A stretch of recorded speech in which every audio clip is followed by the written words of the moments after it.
ಹುಕ್ಕೇರಿ ತಹಸೀಲ್ದಾರ್ ಕಚೇರಿಗೆ ಬೆಳಗಾವಿ ಲೋಕಾಯುಕ್ತ ತಂಡ ಅನಿರೀಕ್ಷಿತ ಭೇಟಿ ನೀಡಿ ಕಡತಗಳನ್ನು ಪರಿಶೀಲನೆ ಮಾಡುತ್ತಿದೆ.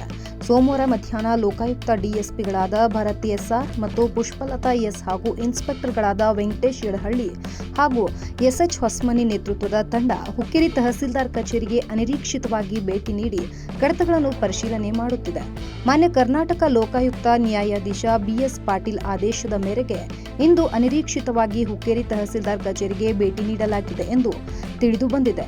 ಇನ್ನು ಲೋಕಾಯುಕ್ತ ಅಧಿಕಾರಿಗಳು ಕಚೇರಿ ಪ್ರತಿ ವಿಭಾಗದ ಕಾರ್ಯವೈಖರ್ಯ ಮತ್ತು ವಿವಿಧ ಪ್ರಮಾಣ ಪತ್ರ ವಿತರಣೆ ಹಾಗೂ ಭೂನ್ಯಾಯ ಕುರಿತು ಮಾಹಿತಿ ಸಂಗ್ರಹಿಸಿದ್ದಾರೆ.